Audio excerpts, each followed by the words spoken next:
ओम दुर्गे समृता हर्षि बीतम शेष जतो स्वस्ति समृता मति मति शुभाम ददासी दारिद्र्य दुख व्यहारणी का तव धन्य सर्वोपकार कारणाय सदारत सीता।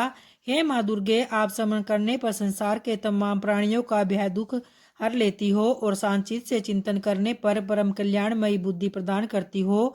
दरिद्रता दुख और व्याहरने वाली आपके सिवा दूसरी कौन है, जिसका चित सबका उपकार करने के लिए सदा दया से द्रवीभूत रहता है। ओम सर्वमंगल मांगल्ये शिवे सर्वार्थ साधिके शरण्ये त्र्यंबके गौरी नारायणी नमस्तुते। ब्रह्मा रूपे सदानंदे परमानंद स्वरूपिणी द्रुत सिद्धि प्रदे देवी नारायणी नमस्तुते। शरणागत दीनार्थ परित्राण परायण सर्वस्यार्थी हरे देवी नारायणी नमस्तुते। हे करुणामयी जगत जननी आनंद वैष्णव महिमा, आपकी सदा जय हो। हे अम्बे, पंखहीन पक्षी और भूख से पीड़ित बच्चे जिस प्रकार अपनी माँ की राह देखते हैं, तो उसी प्रकार मैं आपकी दया की प्रतीक्षा कर रहा हूँ। हे अमृतमयी माँ, आप शीघ्र ही आकर मुझे दर्शन दे, मैं आपका रहस्य जान सकूँ तो ऐसी बुद्धि मुझे प्रदान करे। जय माता रानी की भक्तों, आप सबका आपके अपने सुनीता भक्ति चैनल में स्वागत है। माँ दुर्गेश्वरी की कृपा आप और आपके समस्त परिवार पर बनी रहे। भक्तों, आज है 22 मार्च 2026 और दिन है रविवार का। तो भक्तों, आज है चैत्र नवरात्रि का चौथा दिन। तो आप सभी भक्तों को चैत्र नवरात्रि के चतुर्थी तिथि माँ दुर्गा की व्रत पूजा की हार्दिक शुभकामनाएं। और आइए आज श्री दुर्गा सप्तशती पाठ में 5वें, 6ठे, 7वें अध्याय को प्रारंभ करते हैं, जिसमें देवताओं द्वारा देवी की स्तुति की गई है। महर्षि मेधा ने कहा, पूर्व काल में शुंभ निशुंभ नामक असुरों ने जब अपने बल के मद से इंद्र का त्रिलोकी का राज्य और यज्ञों के बाग को छीन लिया था, और वह दोनों इसी प्रकार सूर्य, चंद्रमा, धर्मराज और वरुण के अधिकार भी छीन कर स्वयं ही उनका उपभोग करने लगे थे, तब वायु और अग्नि का कार्य भी वही करने लगे। और इसके पश्चात उन्होंने जिन देवताओं का राज्य छीना था, उनको अपने अपने स्थान से निकाल दिया, और इस तरह से अधिकार छीने हुए तथा दैत्य द्वारा निकाले हुए देवताओं अपराजिता देवी का स्मरण करने लगे कि देवी ने हमको वर दिया था कि मैं तुम्हारी संपूर्ण विपत्तियों को नष्ट करके रक्षा करूंगी। तो ऐसा विचार कर सब देवता हिमालय पर गए और भगवती विष्णु माया की स्तुति करने लगे। तब देवताओं ने कहा कि देवी को नमस्कार है, शिव को नमस्कार है, प्रकृति और भद्रा को नमस्कार है। हम लोग रुद्रा, नित्या और गौरी को नमस्कार करते हैं। ज्योत्सनामयी चंद्र रूपणी व सुख रूपा देवी को निरंतर नमस्कार करते हैं। शरणागतों का कल्याण करने वाली वृद्धि और सिद्धि रूपा देवी को हम बारंबार नमस्कार करते हैं। और राजाओं की लक्ष्मी तथा सावर्णी को नमस्कार करते हैं। दुर्गा को दुर्ग स्थलों को पार करने वाली दुर्ग पारा को सारा सर्वकारणी ख्याति कृष्ण और धूम्र देवी को सदैव नमस्कार है। अत्यंत सौम्य तथा अत्यंत रौद्र रूपा को हम नमस्कार करते हैं, उन्होंने हमारा बारंबार प्रणाम है। जगत की आधारभूत कृति देवी को बारंबार नमस्कार करते हैं। जिस देवी को प्राणी मात्र विष्णु माया कहते हैं, उसको हम नमस्कार करते हैं। और जो देवी संपूर्ण प्राणियों में चेतना कहलाती है, जो देवी संपूर्ण प्राणियों में बुद्धि में स्थित है, तथा जो देवी संपूर्ण प्राणियों में छाया रूप में स्थित है, संपूर्ण प्राणियों में तृष्णा रूप में विद्यमान है, उसको मैं बारंबार नमस्कार करता हूँ। जो देवी प्राणियों में वृत्ति रूप में तथा सभी प्राणियों में समृद्धि रूप में विराजमान है, उसको मैं नमस्कार करता हूँ। पूर्व काल में देवताओं ने अपनी अभिष्ट फल पाने के लिए जिसकी स्तुति की है, और देवराज इंद्र ने बहुत दिनों तक जिनका सेवन किया है, वह कल्याण की साधना भूता ईश्वरी हमारा कल्याण और मंगल करे तथा सारी विपत्तियों को नष्ट कर डाले। असुरों के स्थाये हुए हम संपूर्ण देवता उस परमेश्वरी को इस समय नमस्कार करते हैं, तथा जो भक्ति पूर्वक श्रवण की जाने पर तुरंत ही सब विपत्तियों को नष्ट कर देती है, वह जगदम्बा इस समय भी हमारा मंगल करके हमारी समस्त विपत्तियों को दूर करे। तब महर्षि मेधा कहते हैं कि हे राजन, इस प्रकार जब देवता स्तुति कर रहे थे, तो उसी समय पार्वती देवी गंगा में स्नान करने के लिए आई, और तब उनके शरीर से प्रकट होकर शिवा देवी बोली, शुंभ दैत्य के द्वारा स्वर्ग से निकले हुए और निशुंभ से हारे हुए यह देवता मेरी स्तुति कर रहे हैं। पार्वती के शरीर से अंबिका निकली थी, इसलिए उसको संपूर्ण लोक में कौशिकी कहते हैं। कौशिकी के प्रकट होने के पश्चात पार्वती देवी के शरीर का रंग काला हो गया और वह हिमालय पर रहने लगी, जिससे वह कालिका देवी के नाम से प्रसिद्ध हुई। फिर शुंभ और निशुंभ के दूत चंड मुंड वहां आए, और उन्होंने परम मनोहर रूप वाली अंबिका देवी को देखा। फिर वह शुंभ के पास जाकर बोले कि हे महाराज, एक अत्यंत सुंदरी स्त्री हिमालय को प्रकाशित कर रही है। वैसा रंग रूप आज तक हमने किसी स्त्री में नहीं देखा। असुरेश्वर, आप यह पता लगाए कि वह कौन है और उसको कैसे ग्रहण कर सकते हैं। वह स्त्रियों में रत्न है, वह अपनी कांति से दसों दिशाओं को प्रकाशित करती हुई वहाँ स्थित है, इसलिए आपको उसको देखना उचित है। हे प्रभु, तीनों लोकों के हाथी, घोड़े और मणि इत्यादि जितने भी रत्न हैं वह सब इस समय आपके घर में शोभायमान है। हाथियों में रतन रूप एरावत हाथी और उत्सर्व नामक घोड़ा तो आप इंद्र से ले आए हैं। हंसों द्वारा जुता हुआ विमान जो कि ब्रह्मा जी के पास था अब भी आपके पास है, और यह मापद्य नामक खजाना आपने कुबेर से छीना है। जो समुद्र ने आपको सदा खिले हुए फूलों की किंचकिलनी नामक माला दी है। वरुण का कंचन की वर्षा करने वाला छत्र आपके पास है, और आपके भ्राता निशुम्भ के पास ही, और समुद्र में पैदा होने वाले सब प्रकार के रत्न भी आपके भ्राता निशुम्भ के अधिकार में है। जो अग्नि में न जल सके ऐसे दो वस्त्र भी अग्निदेव ने आपको दिए हैं। तो फिर आप यह कल्याणमयी स्त्रियों में रतन रूप अनुपम स्त्री आप क्यों नहीं ग्रहण करते। तब महर्षि मेधा बोले, चंडमुंडी का यह वचन सुनकर सुम ने विचारा कि सुग्रीव को अपना दूत बनाकर देवी के पास भेजा जाए। प्रथम उसको सब कुछ समझा दिया और कहा कि वहां जाकर तुम उसको अच्छी तरह से समझाना और ऐसा उपाय करना जिससे वह प्रसन्न होकर तुरंत ही मेरे पास चली आए। भली प्रकार समझा कर कहना। दूत सुग्रीव पर्वत के उस रमणीय भाग में पहुंचा जहां देवी रहती थी, तो दूत ने कहा, हे देवी, दैत्यों का राजा सुम जो इस समय तीनों लोकों का स्वामी है, मैं उसका दूत हूँ और यहाँ तुम्हारे पास आया हूँ। संपूर्ण देवता उसकी आज्ञा एक स्वर से मानते हैं, और अब जो कुछ उसने कहला बेचा है वह सुनो। उसने कहा है कि इस समय संपूर्ण त्रिलोकी मेरे वश में है और संपूर्ण युगों के भाग को पृथक पृथक मैं ही लेता हूँ। तीनों लोकों में जितने श्रेष्ठ रत्न है वह सब मेरे पास है। देवराज इंद्र का वाहन ऐरावत मेरे पास है जो मैंने उसे छीन लिया है। जो भी रत्न भूषण पदार्थ देवताओं के पास थे वह सब मेरे पास है। हे देवी, मैं तुम्हें संसार की स्त्रियों में रत्न मानता हूँ, क्योंकि रत्नों का उपभोग करने वाली मैं ही हूँ। हे चंचल कटाक्षों वाली सुंदरी, अब यह मैं तुझ पर छोड़ता हूँ कि तू मेरे या मेरे भाई महापराक्रमी निशुम्भ की सेवा में आ जाए। यदि तू मुझे वरेगी तो तुझे अतुल महान ऐश्वर्य की प्राप्ति होगी। अतः तुम अपनी बुद्धि से यह विचार कर मेरे पास चली आओ। तब महर्षि मेधा कहते हैं, दूत के ऐसा कहने पर संपूर्ण जगत का कल्याण करने वाली माँ भगवती दुर्गा मन ही मन मुस्काई और इस प्रकार कहने लगी। देवी ने कहा, हे दूत, तू जो कुछ कह रहा है वह सत्य है और इसमें किंचित मात्र भी झूठ नहीं है। शुंभ इस समय तीनों लोकों का स्वामी है और निशुंभ भी उसी की तरह पराक्रमी है, किंतु इसके संबंध में मैं जो प्रतिज्ञा कर चुकी हूँ उसे मैं कैसे जुटला सकती हूँ। अतः मैंने जो प्रतिज्ञा की है उसे सुन। जो मुझे युद्ध में जीतेगा और मेरे अभिमान को खंडित करेगा तथा बल में मेरे समान होगा वही मेरा स्वामी होगा।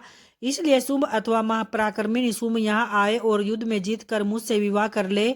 इसमें बड़ा देर की क्या आवश्यकता है। तब दूत ने कहा, हे देवी, तुम अभिमान से भरी हुई हो, मेरे सामने तुम ऐसी बात न करो। इस त्रिलोकी में मुझे तो ऐसा कोई दिखाई नहीं देता जो कि शुंभ और निशुंभ के सामने ठहर सके। अतः हे देवी, जब अन्य देवताओं में से कोई शुंभ व निशुंभ के सामने युद्ध में ठहर नहीं सकता, तो फिर तुम जैसी स्त्री उनके सामने रणभूमि में कैसे ठहर सकोगी। जिन शुंभ आदि सुरों के सामने इंद्र आदि देवता भी ठहर न सके, तो फिर तुम अकेली स्त्री उनके सामने कैसे ठहर सकोगी। अतः तुम मेरा कहना मानकर उनके पास चली आओ, नहीं तो जब तक वह तुम्हें केस पकड़कर घसीटते हुए न ले जाएंगे तब तुम्हारा गौरव नष्ट हो जाएगा। इसलिए मेरी बात मान लो। और तब देवी कहने लगी, जो कुछ तुमने कहा है ठीक है। शुंभ और निशुंभ बड़े बलवान है, लेकिन मैं क्या कर सकती हूँ, क्योंकि मैं बिना विचारे प्रतिज्ञा कर चुकी हूँ। इसलिए तुम जाओ और मैंने जो कुछ कहा है वह सब आदर पूर्वक सुरेंद्र से कह दे दो। इसके पश्चात जो कुछ वह उचित समझे करे। और इसके बाद फिर मैं ऋषि मेधा कहते हैं, तब देवी की बात सुनकर वह दूत क्रोध से भरा हुआ असुरेंद्र के पास जा पहुंचा और सारा वृत्तांत उसे कह सुनाया। दूत की सब बातें सुनकर असुरेंद्र के क्रोध का पारावर न रहा और उसने अपने सेनापति धूम्रलोचन से कहा, हे धूम्रलोचन, तुम अपनी सेना सहित शीघ्र वहां जाओ और उस दुष्टा के केसों को पकड़कर उसे घसीटते हुए यहाँ ले आओ। यदि उसकी रक्षा के लिए कोई दूसरा खड़ा हो तो चाहे वह देवता, यक्ष अथवा गंधर्व हो ही क्यों न हो, उसको तुम अवश्य मार डालना। तब महर्षि मेधा कहते हैं, शुंभ के इस प्रकार आज्ञा देने पर धूम्रलोचन 60,000 राक्षसों की सेना को साथ लेकर वहां पहुंचा और देवी को देखकर ललकार कर कहने लगा, अरे तू अभी शुंभ और निशुंभ के पास चल। यदि तू प्रसन्नता पूर्वक मेरे साथ न चलेगी तो मैं तेरे केसों को पकड़ कर घसीटता हुआ तुझे ले चलूंगा। तब देवी बोली, असुरेंद्र को भेजा हुआ तेरा जैसा बलवान यदि बलपूर्वक मुझे ले जाएगा तो ऐसी दशा में मैं तुम्हारा क्या कर सकती हूँ। तब महर्षि मेधा कहते हैं, ऐसा कहने पर धूम्रलोचन उसकी ओर लपका, किंतु देवी ने उसे अपने हुंकार से ही भस्म कर डाला। तब यह देखकर असुर सेना क्रुद्ध होकर देवी की ओर बढ़ी, परंतु अंबिका ने उन पर तीखे बाणों, शक्तियां तथा फरसों की वर्षा आरंभ कर दी। इतने में देवी का वाहन भी अपनी ग्रीवा के बालों को झटकता हुआ और बड़ा भारी शब्द करता हुआ असुर सेना में कूद पड़ा। उसने कई असुर अपने पंजों से, कई अपने जबड़ों से और कई को धरती पर पटक पटक कर अपनी धाड़ों से गाल करके मार डाला।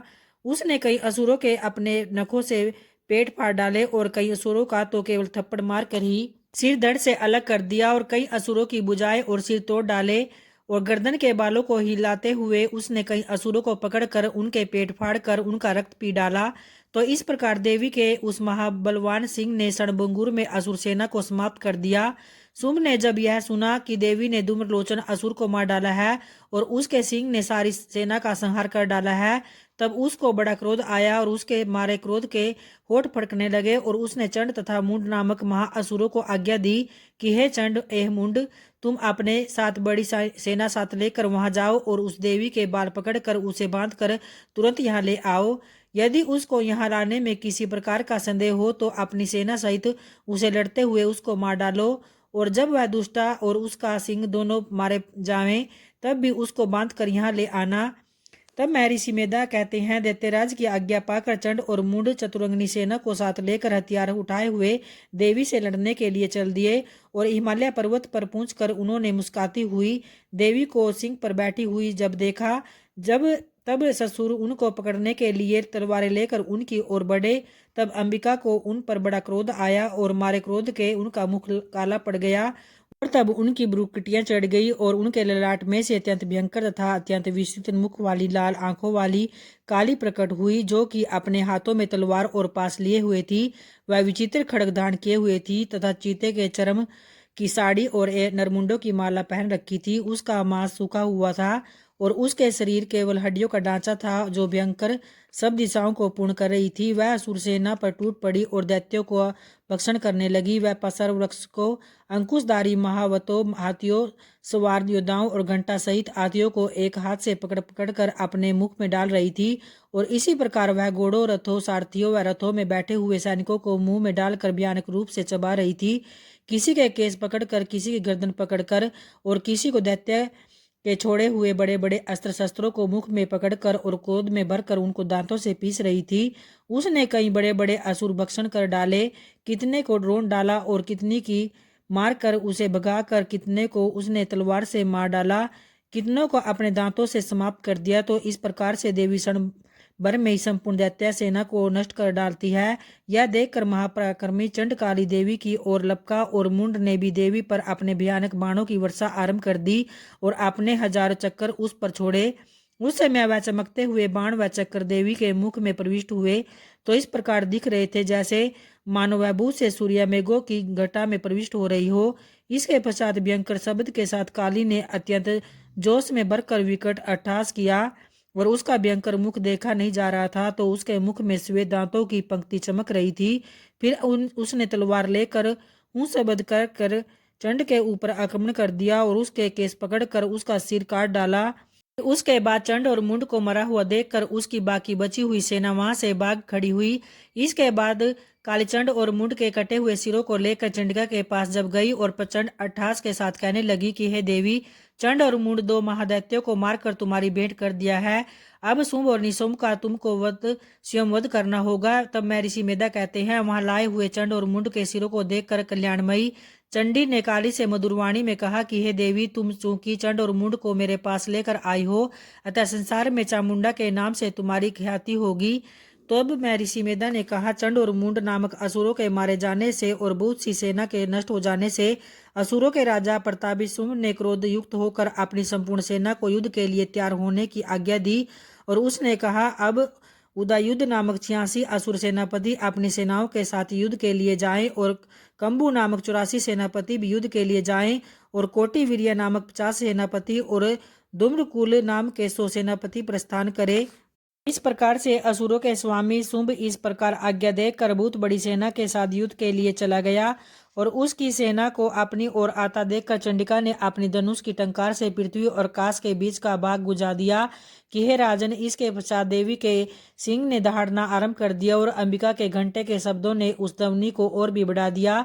फिर धनुष की टंकार से शेर की दहाड़ और घंटे के शब्द से पृथ्वी और आकाश के बीच का भाग गूंज उठा और इसके साथ ही देवी ने अपने मुख को और भी भयानक बना लिया।